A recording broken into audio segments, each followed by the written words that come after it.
I'd like you to put the image into your head of a crusader. He is marching out on campaign to the Holy Land, into battle not only with sword and shield, but carrying something special. He has a fragment of wood, and it's not just a normal piece of wood, but this is believed to be a fragment from the very cross upon which Christ was crucified. And now picture an army halting to kneel before this splinter of holy wood, or perhaps a saint's bone, a Christian relic. They pray for divine aid before the clash of swords. In the age of the Crusades, such scenes were not flights of fancy, but recorded reality. Relics, physical objects associated with holy figures. They held immense sway over the medieval Christian mind. They were thought to channel the sacred, offer protection, inspiration, and even a tangible connection to God's favor. And from the launch of the First Crusade in 1095, through those tumultuous campaigns that followed, relics became coveted treasures and symbols of both spiritual devotion and military morale. Battles were fought under relic-borne banners. Miracles were proclaimed at their discovery, and the loss of a relic could plunge the Crusaders into complete despair. It's a part of the Crusades that's probably not often talked about, but it's an underlying theme from the earliest Crusades all the way to the later times, that these humble objects, sometimes big, sometimes small, played quite a big part. It's a story that we are here to tell today. So if you allow me, with introductions over, to welcome you to the channel. For those who are new to the channel, well, it's good to meet you. Those who are coming back, good to have you back. If you're not familiar with the channel, well, first things first is I will reassure you you will not have any interruptions in this video. You can enjoy it from start to finish without any of those ads. We all hate ads. And this is why we are crowdfunded. We get our donations from PayPal and YouTube Super Thanks, also the Patreon and YouTube memberships, along with the merch store, helps us out quite a lot. So thank you to all of those who have joined that prestigious club, which can be found through links in the pinned comment, video, and channel description. But apart from that, do us a solid, will you? A like, comment, subscribe, hit the hype button, and tell your friends. It all helps in the algorithm, as we are, as YouTubers, slaves to such things. Now, with all things out of the way and all said and done, as we do have to say them, let's begin with the video. And I promise I won't ask you to like and subscribe again. Let's go. So for the people of the Crusading era, a relic was not just a museum piece, but it was alive with spiritual power. The bones of martyrs, fragments of Christ's passion like the true cross or holy nails, and other sacred items were thought to work miracles and convey God's grace to the faithful. Churches and cities in medieval Europe fiercely prized their relic collections, and they drew pilgrims from far and wide. Tales of miraculous healings or divine visions surrounded the relics, and they were commonly accepted. This intense relic veneration formed the backdrop against which Pope Urban II called the First Crusade in 1095. When Urban urged Christian knights to liberate the Holy Land from Muslim control, he framed the mission in profoundly spiritual terms. The goal was not only to reclaim sacred territory such as Jerusalem, but it was also to rescue the holy places and the treasures within. The tomb of Christ, the true cross, and many other relics, from what many crusaders saw as an incoming desecration, and in some cases an ongoing one. Although no contemporary transcript of Urban's sermon at Clermont survives, later accounts emphasize the spiritual rewards of the crusade. and the sanctity of the cause.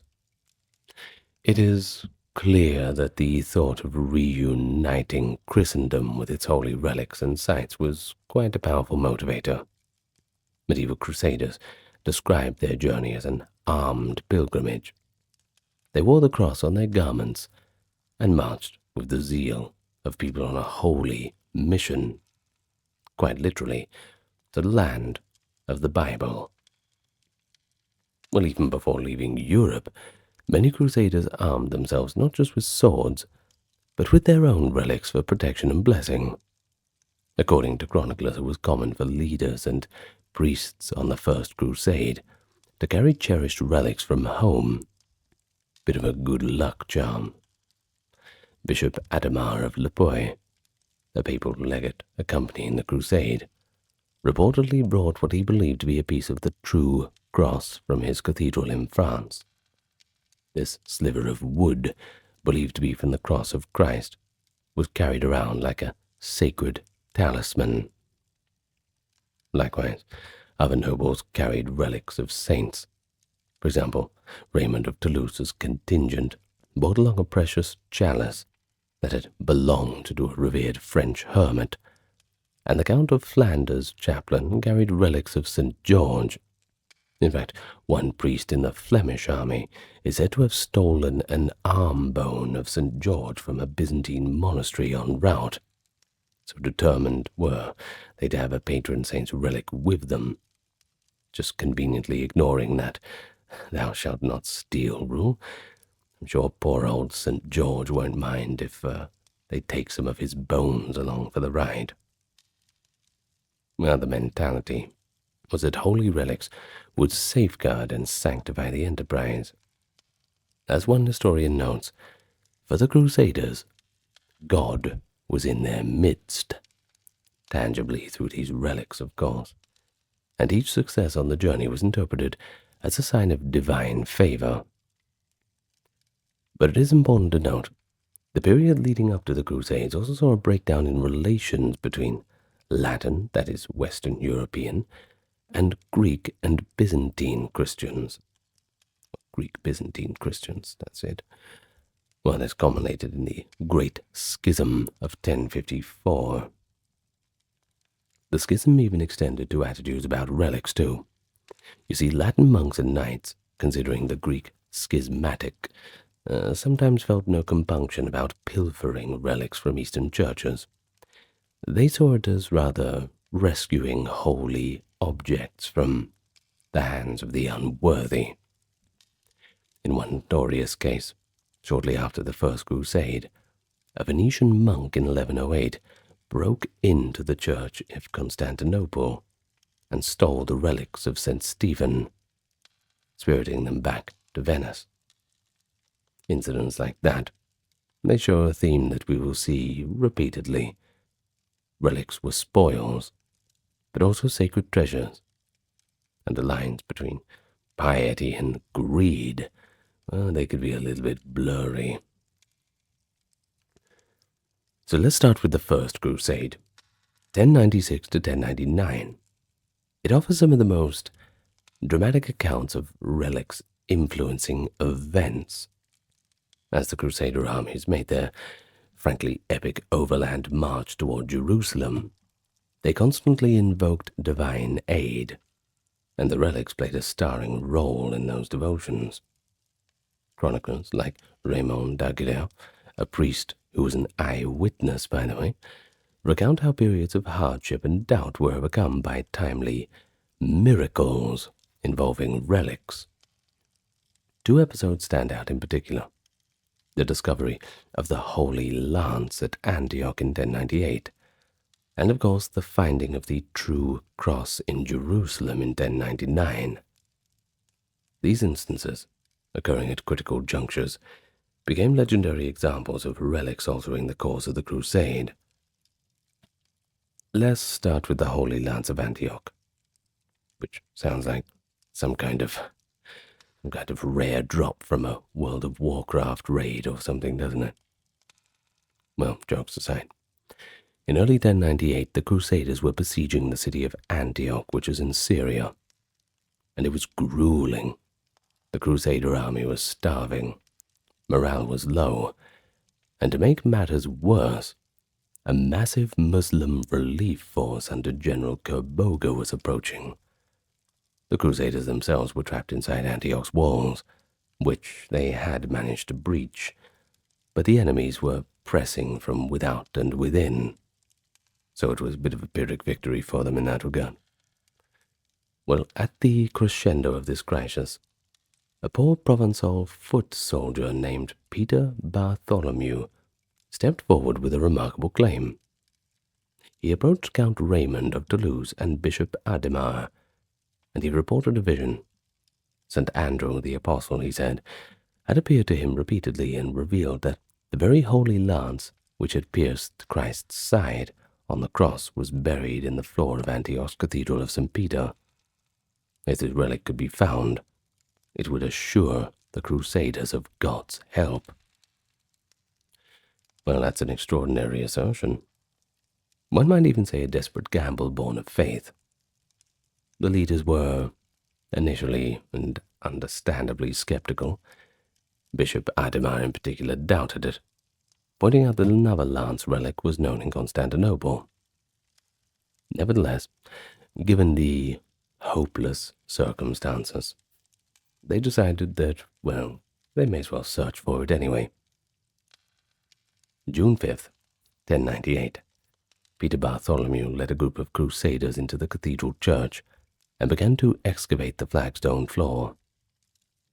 Hours of digging yielded nothing, and most present grew discouraged. The Count of Toulouse himself decided to just leave the scene. I can imagine shrugging his shoulders.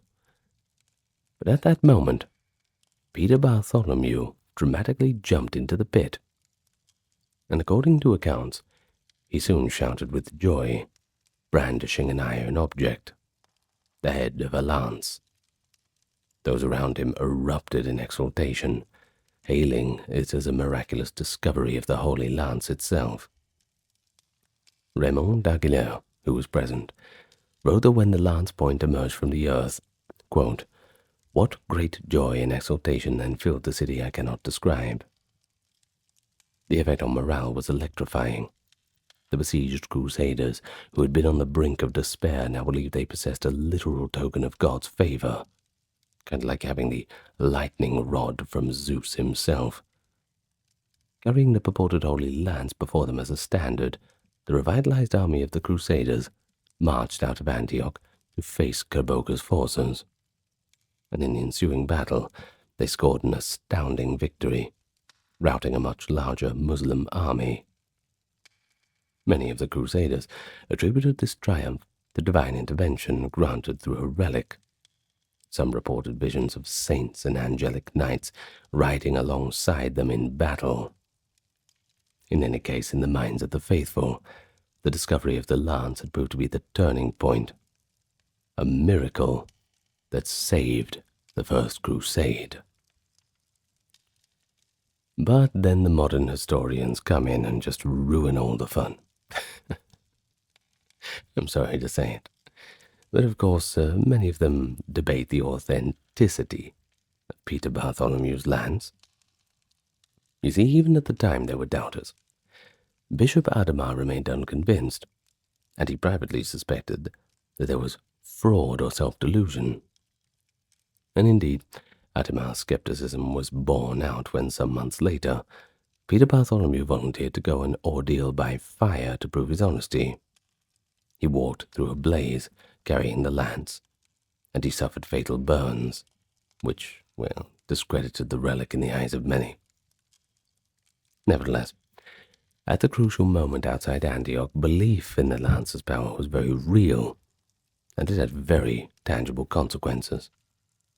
The lance was kept by Count Raymond's entourage thereafter and became an object of rivalry among leaders. Ultimately, the fate of the relic is murky. Sources say that the Holy Lance of Antioch was later sent to Constantinople for safekeeping, and still later perhaps to Western Europe. There were already other claimants to the title of Holy Lance in Byzantium and Rome, a reminder that relic duplication and controversy were not uncommon. But authentic or not, the impact of Peter Bartholomew's lance on the First Crusade success is undeniable. It's just another example of how a powerful narrative around a relic could galvanize an army. Well, next, let's talk about the saints' march to Jerusalem. After Antioch, the crusading host continued southward, gathering any other relics they could get along the way. The Chronicles mention that as the Provençal army left Antioch, a local priest guided them to a church where relics of 4 saints, including St. John Chrysostom and St. Cyprian, were hidden. The Crusaders dutifully packed these relics to accompany them on the road to Jerusalem. One amusing anecdote, from Raymond illustrates this mindset quite nicely. Apparently, the Crusaders found a small casket of unidentified bones, along with a few named relics. Well, unsure of whether to bother carrying unknown relics, one of the priests hesitated. This was until he had a dream of St. George, who chastised him and identified the bones of those as a saint who wished to join their pilgrimage. Now, suitably admonished, they carried the mysterious relic as well. Stories like that might be embellished. Use your imagination a little bit. But they do reveal the Crusaders saw themselves as moving under the patronage and company of these heavenly saints. Quite literally via the relics in their baggage. In any case, finally, in the summer of 1099, after a grueling 3-year odyssey, the crusading armies reached the prize, Jerusalem. The holy city was heavily fortified and held by a Fatimid Egyptian garrison. The siege of Jerusalem between June and July 1099 was that climactic crescendo of the First Crusade. And by this point, the Crusaders had endured extreme hunger and losses. They were far from home. They were completely outnumbered, and attempting what must have seemed quite impossible, to storm the most sacred city in Christendom by force. And it is here that relics and ritual again took the center stage in a dramatic fashion. You see, when initial assaults on Jerusalem's walls failed, the crusading leaders resorted to spiritual measures. They declared a period of fasting and penance for the whole army, hoping to purge any sin that might be causing God to withhold victory. Then, on the 8th of July, 1099, the Crusader host, everyone, no exceptions, engaged in a solemn religious procession around the city perimeter. This was inspired in part by biblical precedent. They surely recalled how in the Bible the walls of Jericho fell after a ritual procession, if you're familiar with that. It was led by priests and bishops. The Crusaders were barefoot and dressed in penitential garb, marched with crosses, relics of saints, and holy icons raised on high. Eyewitnesses described that relics of the saints and pieces of the true cross, that is, the small fragment Adhemar had bought, were carried at the head of the columns. They chanted litanies and psalms as they circled Jerusalem's walls, while the Muslim defenders watched from above, reportedly mocking the display by holding up their own crosses and taunting the invaders. Well, it's a pretty extraordinary ritual. It shows a belief in material expressions of faith. Perhaps they could win divine aid. In any case, by parading relics and humbling themselves, they hoped to turn the tide somehow. According to Raymond, the effect was immediate. The very next day, morale soared, and the besiegers launched a determined final assault. July 15th, 1099, the Crusaders breached the defenses and captured Jerusalem after a bloody fight. The success was attributed in no small part to God's favor, obtained through prayer and the veneration of relics. And indeed, once they controlled the city, the Crusaders' first actions were religious. sobbing with joy, they processed to the church of the Holy Sepulchre, the site of Christ's tomb, by the way, to give their thanks. They had achieved what they believed was a holy miracle, and well, the proof is in the pudding. The holiest city on earth was in Christian hands again. Well, with Jerusalem secured, the Crusaders established the Latin Kingdom of Jerusalem and other Crusader states in the Levant. And in the years and decades after 1099, relics began to pour in, and they continued to play a pretty key role in the religious and political life of these new Crusader kingdoms. They really couldn't get enough of them, collecting them like, I don't know, like how I collect Warhammer 40k, basically. Well, the First Crusade's victory had opened access to the vast repository of relics long kept in the East, Jerusalem itself being the center of Christ's Passion, housed incomparable treasures. Maybe the greatest of them was the true cross. By tradition, the very wood of Christ's crucifixion, which St. Helena, and his Emperor Constantine's mother, by the way, was said to have discovered in Jerusalem back in the 4th century, so just at the time when Rome was really becoming Christian. Now, throughout the early Middle Ages, true pieces of the cross had been distributed and venerated in many places, but a major portion remained in Jerusalem up to the time of the Crusades. During periods of danger, such as a destructive Muslim ruler's reign in 1009, Jerusalem's Christian clergy had reportedly hidden the true cross relic away for safekeeping. A wise choice, that's for sure.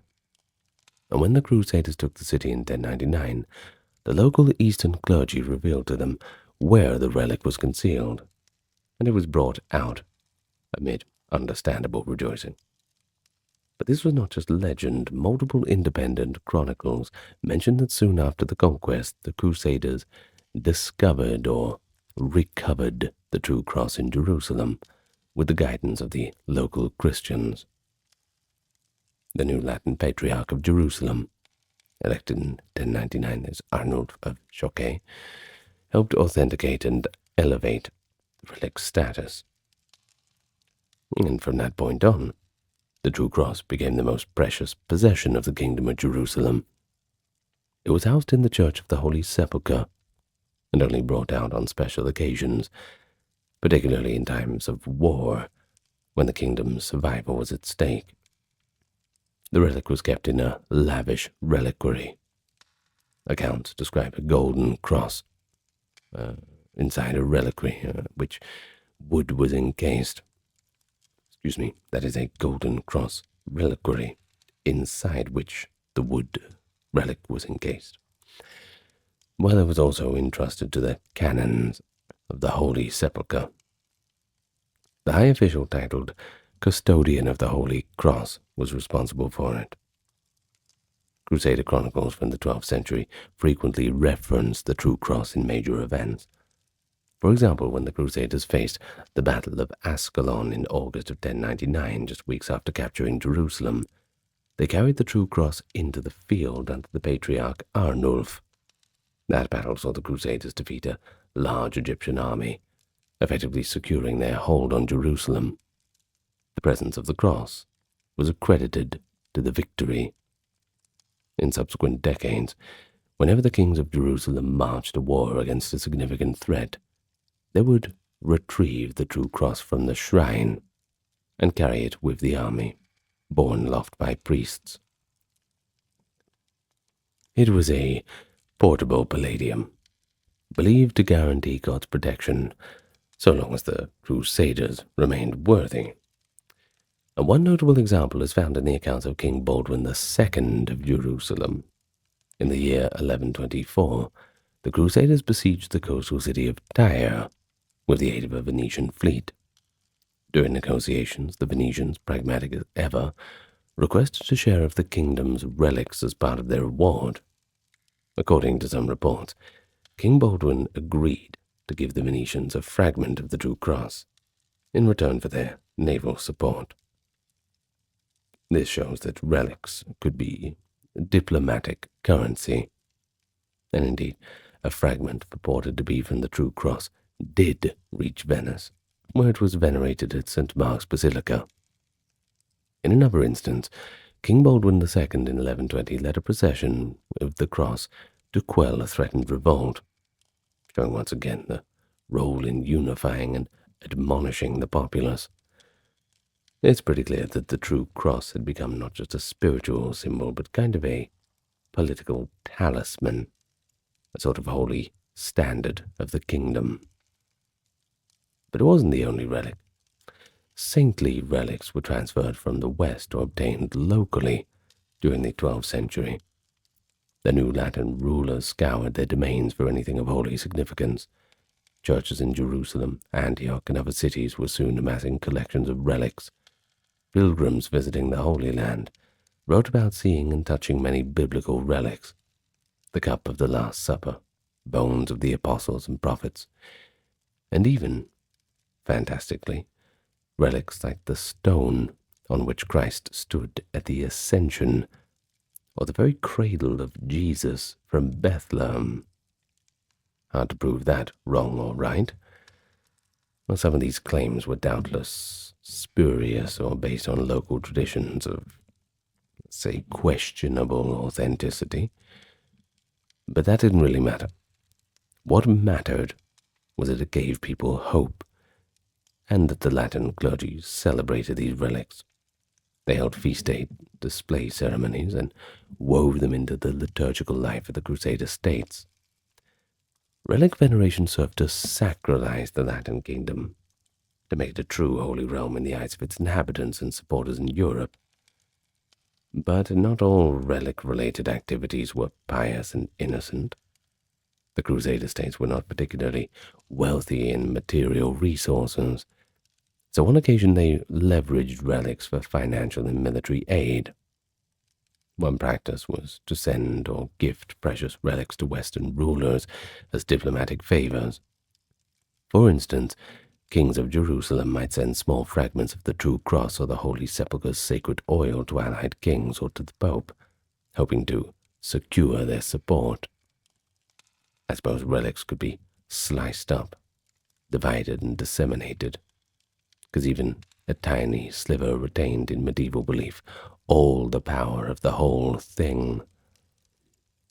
There is a famous quip, by the way, by Martin Luther, much later, but still important, that, quote, "So many fragments of the true cross exist that one could build a house from them." Maybe an exaggeration, just a little bit, but, well, it still shows how prevalent these particles became due to the practice of division and donation of relics. But like I said, how are you meant to prove that it's not part of the true cross? Anyone could give you any old piece of wood, say it's part of the true cross, and, well, you couldn't prove them otherwise. Contemporary inventories, however, suggest that all known fragments would only amount to a fraction of a full cross, but still, medieval people did exercise some restraint amid the enthusiasm. In any case, throughout the 12th century, the Kingdom of Jerusalem reached its zenith under rulers like Baldwin IV, that was the leprosy guy, and they had a relatively stable existence. But by the 1180s, it was in grave peril. Saladin was a rising power, the Sultan of Syria and his newly conquered Egypt. This would set the stage for a crisis, in which the fate of the kingdom's chief relic, the true cross, hung in the balance. But before we reach that fateful moment, it's worth noting how ingrained the cross's presence was in the Crusader army's psychology. The military chronicles describe scenes before the battle where priests blessed the troops with relics, particularly the true cross. On the eve of the great battle at Ascalon in 1099, as noted, the patriarch brought forth the true cross, and the entire army knelt. Similar scenes likely played out many times in ensuing decades. The cross was venerated in camp. Knights would queue to kiss it, or at least see it from afar and be comforted. It embodied the notion that God rode with the Crusaders. And because of this, there was a fear that began to lurk. What would happen if the cross should ever fall into the hands of the enemy? Well, that's unthinkable, isn't it? The prospect would mean not only military defeat, but a theological catastrophe. It can only be interpreted as a sign of God's severe displeasure. Well, spoiler alert, the unthinkable came to pass eventually. The Battle of Hattin, July 4th, 1187, one of the most infamous and consequential battles in Crusade history. Or to truly grasp its impact, remember that for nearly 90 years since the First Crusade, the Latin kingdom of Jerusalem had managed, through many close calls, to hold on to the holy city and its sacred relics. But by 1187, Saladin had united Muslim forces and was determined to annihilate the Crusader stronghold. When Guy of Lusignan led out the Frankish army to confront Saladin near the horns of Hattin in Galilee, he did so carrying the kingdom's most precious asset, a gold-foiled Charizard. No, I'm just kidding. The true cross, of course. It was borne in the midst of the army by the Bishop of Acre, in a reliquary mounted on a staff like a standard. Crusader sources emphasize how knights and soldiers took heart at seeing the golden reliquary of the cross shining in their ranks. Many surely believed that God would not allow any harm to befall them. After all, they were carrying the true cross. But, as it happened, the battle was a complete disaster. The Frankish army, parched and exhausted, was enveloped and overwhelmed by Saladin's forces. Thousands of Crusader fighters were either killed or captured, and in the chaos and carnage of that blazing hot day, the Bishop of Acre, who held the cross, was slain. The true cross was seized by the troops of Saladin. Chroniclers describe the Muslims triumphantly snatching the reliquary and raising it aloft. One account says the relic was fixed upside down on a lance and paraded, a deliberate show of Muslim dominance and humiliation for the Christians who looked on in horror. The loss of the true cross sent a spiritual shockwave throughout the Christian camp, at least for those still alive or taken prisoner at Hattin, and you can only imagine the despair. It was as if the very beating heart of the kingdom had been ripped out. You won't be needing this anymore. In the minds of contemporaries, it wasn't just a king or knights who were defeated, but the favor of God itself had departed. Writers quickly drew parallel to the biblical story of the Ark of the Covenant being captured by the Philistines, a moment of divine judgment in the Old Testament. Just like the ancient Israelites, the Crusaders had carried their sacred object into battle, expecting divine aid, and like them, they saw its capture as a sign of collective failure and sin. The subsequent events were catastrophic. With the Christian field army wiped out at Hattin, Saladin swept through the kingdom. Within months he conquered most cities, including, crucially, Jerusalem itself, which fell in October of 1187. Thus the loss of the true cross and the fall of Jerusalem went hand in hand. Saladin, though a chivalrous figure in many accounts, did not treat the true cross lightly. Islamic chroniclers note that he sent the relic as a trophy to his capital in Damascus. There are tantalizing hints in records that the wood of the cross might have been displayed publicly in Damascus to demonstrate Islam's victory. Some Christian sources even feared the Muslims might dishonor the relic, though Saladin, being a shrewd statesman, probably kept it intact as a valuable bargaining chip or a symbol. Whatever the case, the true cross never returned to Christian hands. It effectively vanished from history after this point. Later sources claimed that bits of the cross had been broken off and dispersed, or that Saladin had hidden it. Some decades later, during peace negotiations, Muslim leaders would respond to inquiries about the cross with shrugs. Allegedly, they couldn't locate it. It is possible that Saladin's successors simply didn't prioritize preserving it, and it was lost or destroyed quietly. In any case, the morale hit was irreparable for medieval Christendom. It's hard to recover after that one. The news of the True Cross's capture sent Europe into an uproar. In 1187, when the awful tidings reached the Pope and the princes, it spurred an immediate call for a new crusade, what became known as the Third Crusade. Pope Gregory VIII issued a papal bull, Audita Tremendi, lamenting the tragedy. He specifically cited the loss of the Lord's cross as an unspeakable calamity and a sign that God was scourging his people. The psychological impact of losing the relic cannot be overstated. I'm telling you, contemporary chronicles from England, France, and Germany all register this shock and grief. One wrote that no sorrow of ancient times equaled this one. The cross had been the pride and rallying point of the kingdom of Jerusalem, and now it was captured in infidel hands. Christendom felt punished. They felt ashamed. This collective trauma, it helps explain the otherwise unlikely spectacle of the kings of England, France, and the Holy Roman Empire, all taking up the cross, figuratively and literally, in the Third Crusade. They were responding not just to the loss of territories, but to a spiritual affront. The idea of recovering the true cross became one of the avowed aims of the Third Crusade's leaders. They were going to get it back, no matter what.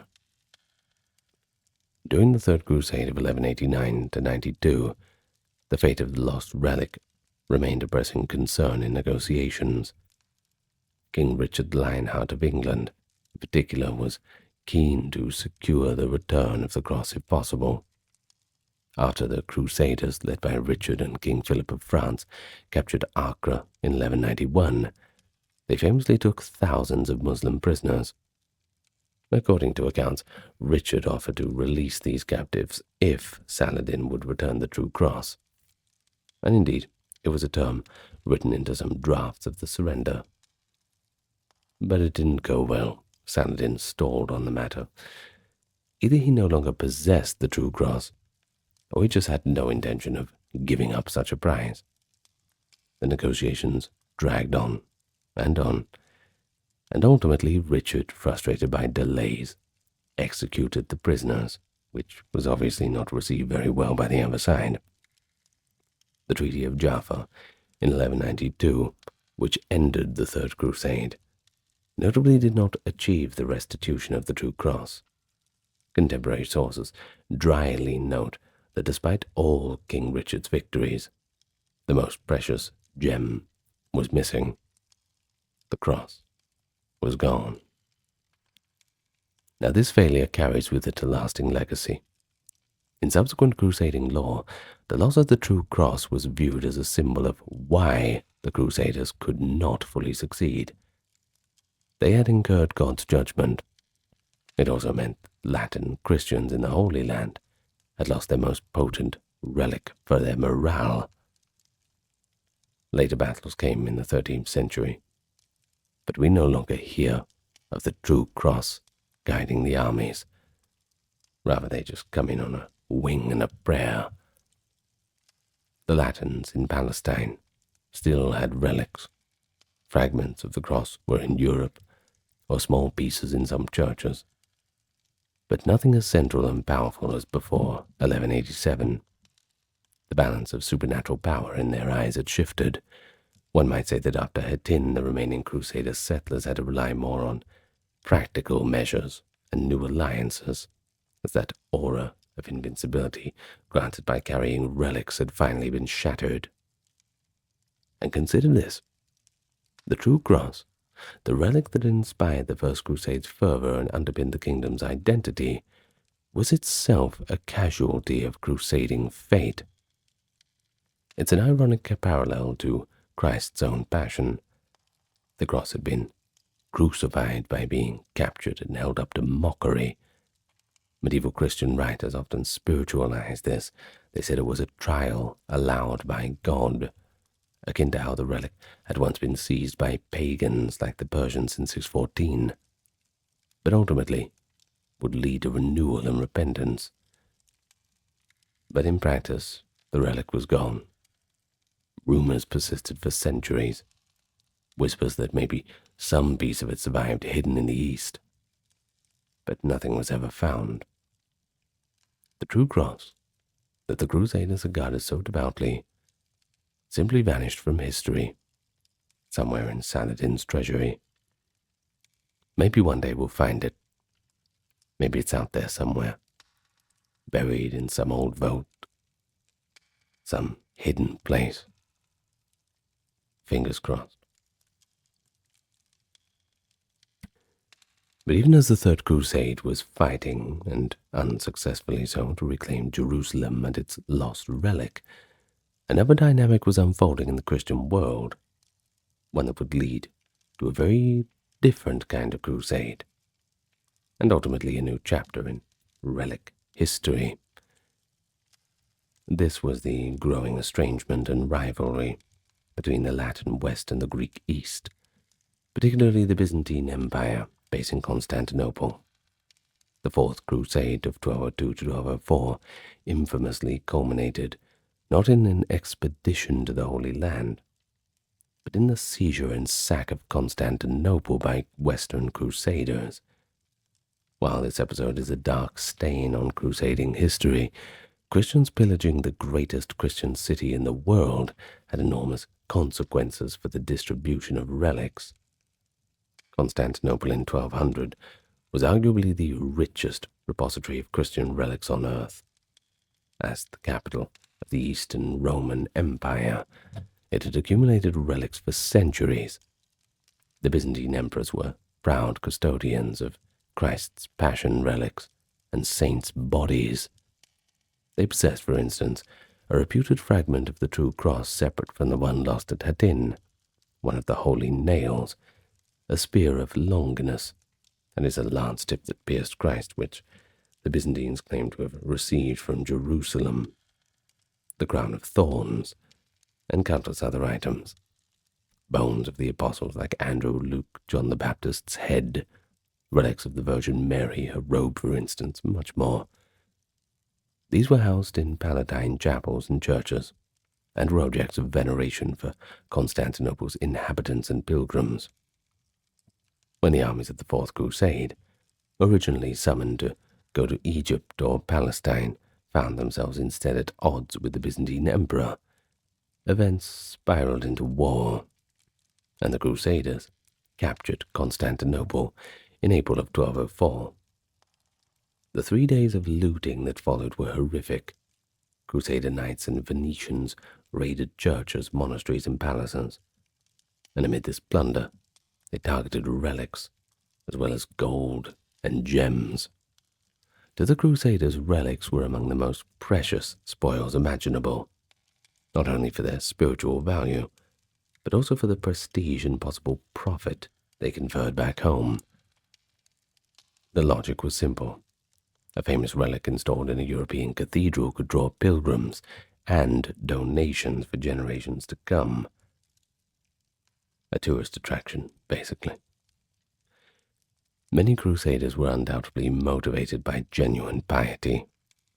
They felt that by removing relics from a city they saw as politically heretical or unstable, that they were rescuing these holy objects for the true church in the West. Pretty disturbing rationalization, but, well, it's just the way it is. The result was a massive transfer of relics from east to west. We have unusually detailed records of some of these because ecclesiastical chroniclers and even some knights kept track of what they took.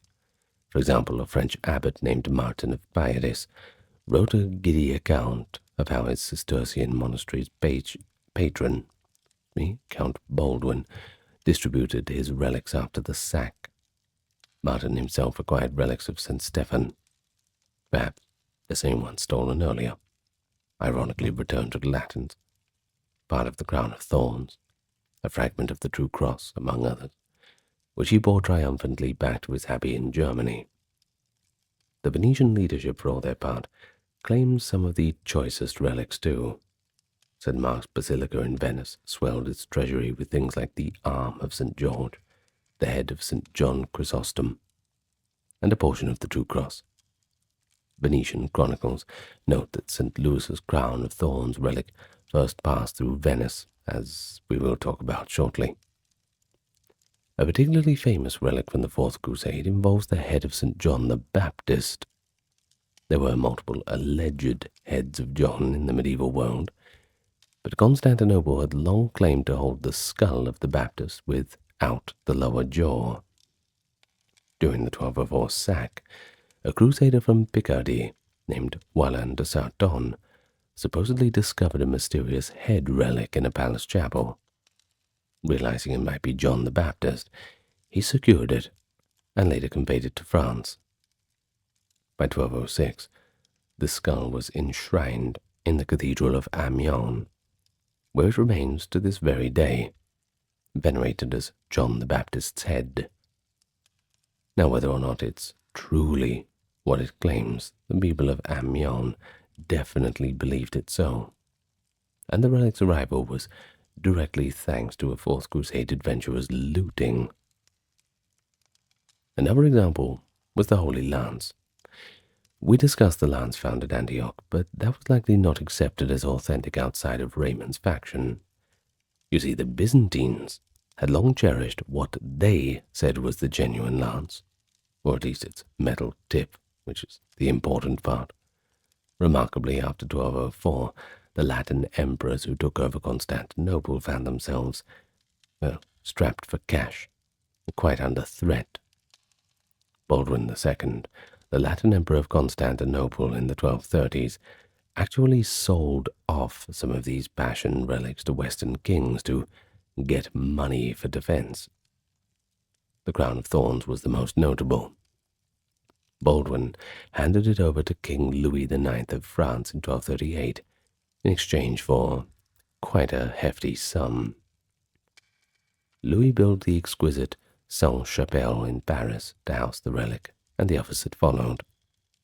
Among those others was likely the lance shaft. Sources indicate that Baldwin also parted with the long spear shaft of the Holy Lance minus its head to Louis around 1241, by way of the Knights Templar who held it as collateral. However, there was a bit of a twist. Venetian creditors seized the lance shaft during transit for unpaid loans, so ultimately it didn't even make it to France. By the late 13th century, the lance's head and shaft ended up separated. The lance head was sent from Constantinople to the Pope in 1492 by the Ottoman Sultan in a diplomatic gift long after the Crusades, and the shaft was reportedly preserved in Paris until the French Revolution. In the 18th century, the Pope even arranged a formal reunion of the lance head and shaft to testify if they fit, they did, which convinced many of the relic's authenticity. So there's that. I'm sure that would have been a nervous moment. A few held breaths in the room. In any case, the reunited lance is now kept in the Vatican. Well, back to 1204. The Crusaders didn't just take obvious passion relics. They looted quite a variety. One Crusader knight wrote a list of relics he had seen or taken. Among them were the arm of St. John the Baptist, the full body of St. James the Less, cousin of Christ, a vial of the Virgin Mary's milk, no doubt not drinkable at that point. Excuse the joke. The bones of many saints, and even the mysterious image of Edessa. Now, the image of Edessa, also called the Mandelion, was a very famous relic, a holy image of Christ's face on cloth, reputedly made by Jesus himself. It had been brought to Constantinople in the 10th century, but after 1204 it disappeared. Some have speculated that it was spirited away to the west by the Crusaders, and later reappeared in Europe as what we now know as the Shroud of Turin, which emerged in the mid-14th century in France. The theory is unproven and a little controversial, but it certainly adds to the mystique of lost relics of the Crusades. These precious objects vanished in upheaval, spawning legends about their fate. Well, in the Latin perspective at the time, the Fourth Crusade's haul of relics was interpreted as divine providence amid the tragedy. Clerics argued that God, angered by the Greeks' supposed perfidy, allowed the city to be taken and its holy treasures redistributed to the worthier keepers in the Latin world. It's a pretty self-serving narrative. Can't really hide the fact that much of the transfer was just outright theft. Yet it is thanks to this that many Western churches acquired relics that became the pride of their towns. For instance, the Cathedral of Halberstadt in Germany received a treasure trove of relics from a bishop who participated in the Fourth Crusade, including little bits of the True Cross, saints' bones, and the miraculous cloth known as the Virgin's Mantle. These relics were honored for centuries after as gifts brought from Constantinople. So, while the Byzantine viewpoint is that these were stolen relics, from the Western viewpoint they were lost and found gifts of the Crusade, found amidst the city they just plundered and destroyed, but, well, we're not going to go down that route. In any case, the Fourth Crusade was kind of ironic. It achieved what earlier crusades had aimed to do in the Holy Land. It relocated an enormous number of holy relics into Latin Christendom. However, unlike the respectful translation of relics in a pilgrimage, this was done by conquest and plunder. But it also reveals another facet of Crusader behavior, the commodification of relics. After 1204, one can see an uptick in relic sales or donations tied to crusading. The Latin emperors in Constantinople, for their brief rule, 1204 to 1261, by the way, habitually used relics as collateral to secure loans from Italian merchants, or to get a little favor with Western monarchs. So if we look at it cynically, which really is the only way to look at it, relics became bargaining chips. Just another pawn in the great game of sustaining an empire. And then came the 13th century, witnessing the last major crusades, but also a flourishing of passion relic veneration in Europe, much of it spurred by what had come from Constantinople. One figure epitomizes this intersection of crusading zeal and relic worship as King Louis IX of France, later canonized as St. Louis. Louis led 2 crusades, the 7th in 1248 to 54, and the 8th in 1270, and was renowned for his personal piety.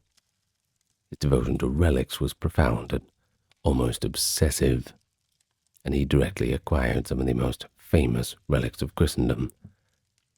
Now, as I mentioned before, Louis purchased the crown of thorns from Baldwin. That's Baldwin II, by the way. In 1239, this relic, believed to be the woven thorny cap forced on Christ during his trial, arrived in Paris. The king himself, in an act of almost utmost humility, removed his royal robes and walked barefoot in a simple tunic while carrying the crown of thorns into the city.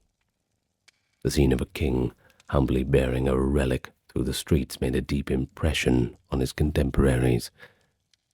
To house the crown and other relics he would gather, including a large fragment of the True Cross and the Holy Lancer's shaft after it was recovered from the Venetians, Louis commissioned the Sainte-Chapelle, a masterpiece of Gothic architecture, and essentially a giant reliquary in stone and glass. Visitors to Sainte-Chapelle were awestruck by how it displayed these relics at the center of an opulent, jewel-like chapel. The king had effectively made Paris a new Jerusalem in terms of possessing Christ's passion objects. All this Louis did in the spirit of intense faith, seeing himself as a quasi-priestly king, guarding the instruments of salvation. But how did that relate to the Crusades? Well, Louis's seventh crusade, to Egypt that is, was partly motivated by his desire to atone for the previous failures, and perhaps win back some of what had been lost, like Jerusalem. While that campaign did not achieve permanent conquest, Louis was captured in Egypt in 1250 and ransomed. His crusading activity was intertwined with his role as a relic keeper. On his journey, he took care to celebrate masses with the crown of thorns present, and his chaplains likely carried out other relics for spiritual succor. There's an interesting anecdote recorded by Jean de Joinville, a close companion of Louis who wrote his biography. He describes how during a disastrous crusade in the Nile Delta, King Louis fell ill and in near-death delirium called out for his precious relic of the true cross. It had to be fetched and placed on his chest, as he believed it might help cure him. Louis did recover, by the way. But this small story reveals that even on distant campaigns, relics were Louis's comfort and his inspiration. His reputation of a living saint was enhanced by his devotion. He even attempted to convert his Muslim captors by calmly explaining Christian relics and the miracles of Christ. Louis's final crusade was the 8th Crusade in 1270, aimed at Tunis in North Africa. But the true cross couldn't save him this time. He died of disease while on that expedition. But after his death, something interesting occurred. Because transporting a royal body over long distances in the heat was impractical, his retainers boiled his corpse to strip the flesh, preserve the bones, a pretty grisly practice of the time known as excarnation. Doesn't seem very ceremonious. In any case, the bones of Louis were then brought back to France as holy relics, since he was soon venerated as a saint. In essence, the Crusader king, who was obsessed with relics, became a relic. Isn't that, well, that's just a poetic end. Died doing what he loved, I suppose. In any case, his sanctified remains were housed in St. Denis, and pilgrims would come to honor the king who had carried the crown of thorns and died on crusade. Bit of a twist of fate, sure. The crusaders' bones turned into relics themselves. It neatly encapsulates the entire theme of how tightly crusading ideals and relic veneration were woven together, loving relics so much that he becomes one. And well, ladies and gentlemen, that's all I have to say about relics at the moment. Perhaps there's relics from other times. I don't know. We can take a look into that. A little bit of a different kind of Crusades history. Maybe it's just Christian history in general. We need to do more of Christian history, I think. Well, let me thank the top-tier patrons, the relics of this channel.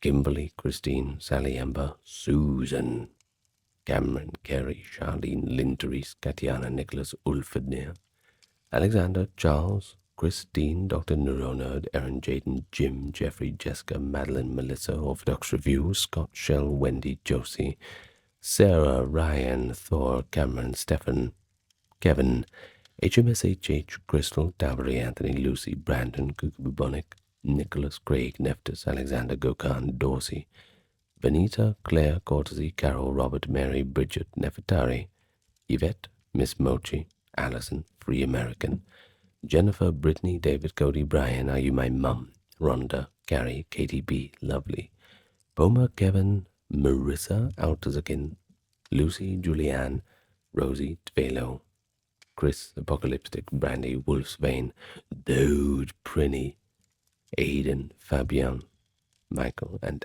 Agwirm. Alright, that's it from me. Hope you enjoyed it. And, yeah, make sure you leave a comment for the algorithm and all the other stuff. You know what to do. Good night, everybody. Thank you for listening, and I will see you next time. Lots of love to you all. Bye-bye.